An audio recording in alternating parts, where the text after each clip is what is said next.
All right, so here he is with much fanfare, the #1 lightweight contender challenging for UFC gold here tonight.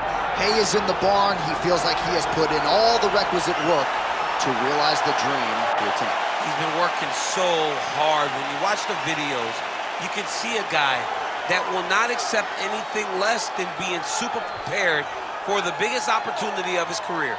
He has worked diligently. He has trained hard. He has brought in training partners. He's done everything. Now it's all about going out there and executing. He said he feels he's ready to do that and become the UFC champion. But it must be stated, in this division with all of the contenders, oftentimes you only get one crack. We'll see what he can do with it.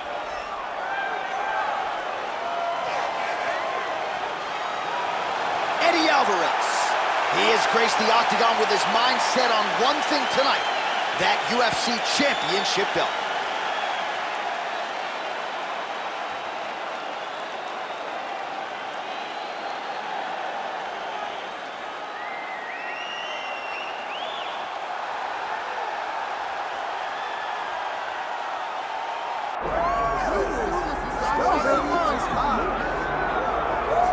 Well, this place is absolutely deafening as the undisputed UFC lightweight champion makes the walk for his latest title defense. This is a huge fight, as big a fight as we can put together at 155 pounds, but the champion thinks it's going to be one-sided. Yeah, skill for skill, he's one of the best fighters in the world.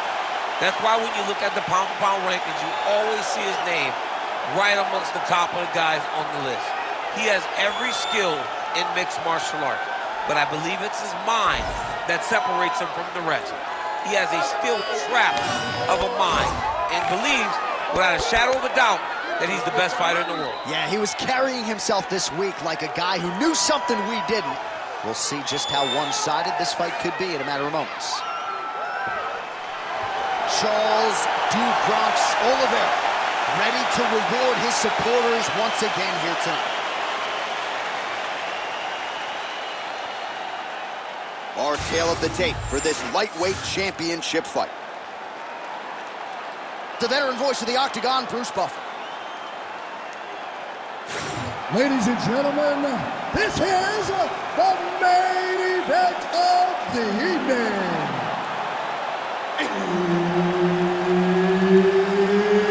It's time! 5 rounds for the undisputed UFC lightweight championship of the world.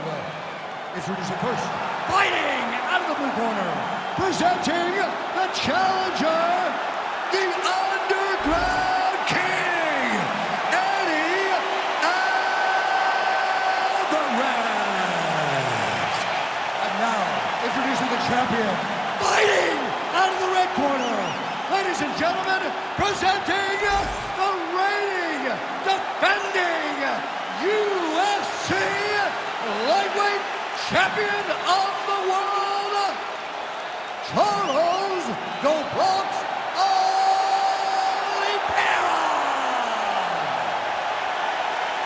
All right, Herb Dean, third man in the octagon for this one. Ready. All right, we'll see how it goes early in this round for the UFC lightweight champion, Charles Oliveira. He can beat you any number of ways. I don't have to tell most of this audience he is the most decorated finisher in UFC history and likely in pursuit of another one here tonight. Oh, nice jab by Oliveira. Oh, nice job by the BJJ player to land his first takedown attempt. If you're the kickboxer, like, you gotta stop the first shot, man. You gotta stop the first one. You gotta stop the first one in order to make him question whether or not to shoot the second one.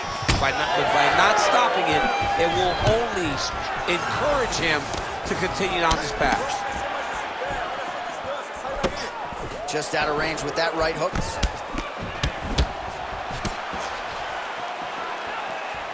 Lands a kick there with the lead leg. Nice work by Alvarez. Oliveira doing the right things defensively.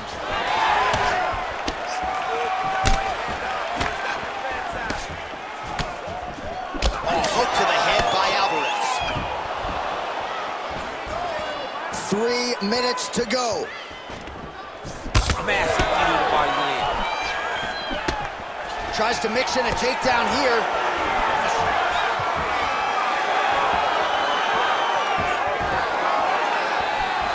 got checked. Both fighters throwing heat now. Oh, huge shot finds the target there. Great shot lands. Now he's got to go find that follow-up attempt. The kill shot is what they call it to go and end the fight. Ooh, somebody cut short, but he got out. What a great job attacking the lock, rolling to your back, giving up the mount. He chose a much worse position over giving up that submission. Oh, he's got to be careful there, yep. Oh, postures up and delivers a big ground and pound strike to the head. Nicely done there by Oliveira. All right, he's very comfortable fighting off his back, DC. Now looks like he's trying to hip escape. Yeah, he's trying to hip escape or maybe look for a Kimura here. Oliveira's back in full mount. Oh, shades of the Godfather with the ground and pound Mark Coleman as he lands again. Coley somewhere smiling, watching this guy land from the top position. Under a minute now to go in the round.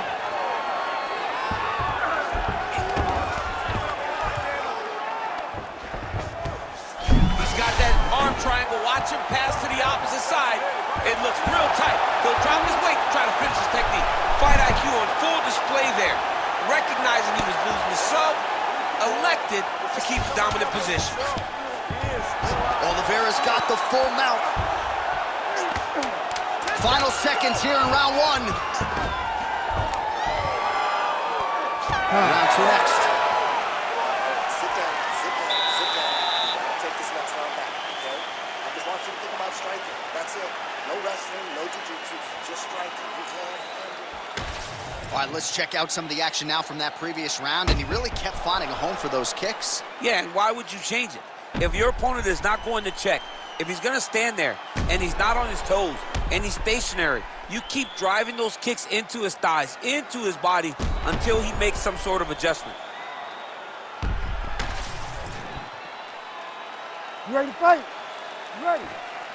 All right, round two. Oh, nice punch there by Oliveira.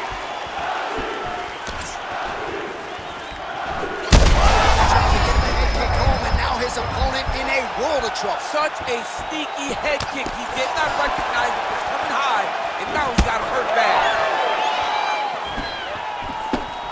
That strike blocked by Oliveira. So pretty good recovery by the opponent after getting stunned pretty good. How to capitalize on those opportunities. I mean, you can't waste these opportunities. You don't get them as often as you'd like. So Darce short the tip here. That Darce is tight. Oh, he escapes. He got out. I mean, wow, that is great submission defense. Oh, nice.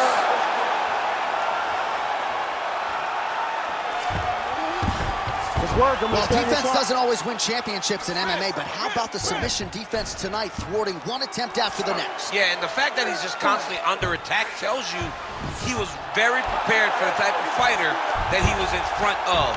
He knew there would be some submissions coming his way. He was ready to defend them, and he has done that beautifully.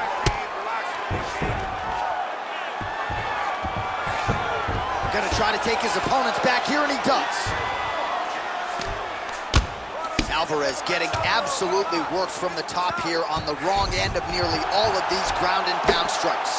Well, his grappling has been on point thus far, and don't think he's going to slow down. He can keep up this pace through the whole fight. Especially when he's on top, in the top position, where he's controlling the exchanges, controlling the transitions. He can do it with his eyes closed. This is something he's been doing since he was a young man. Ooh, good armbar attempt here. What a tight armbar. There's the tap! Charles Oliveira coming up huge tonight. Oh, my goodness. Well, everybody in this arena still digesting this result. What a win for him tonight, and he gets it done by submission, no less. He said he was going to get it done by submission. To watch an athlete call a shot is always fun. He should be very proud. All right, let's take a look back at the replay as he gets it done by submission tonight, champ. He was able to get the fight to the ground exactly where he wanted it.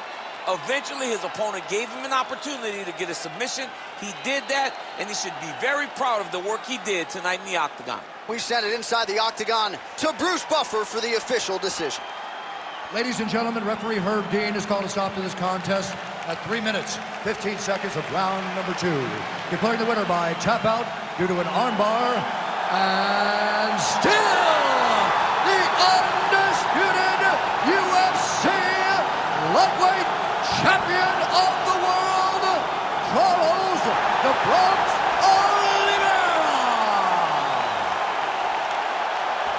Well, many argue it's the UFC's toughest weight class. It's one of the more difficult belts to defend, but he certainly did just that here tonight. Congratulations to the undisputed UFC lightweight champion, your winner by submission.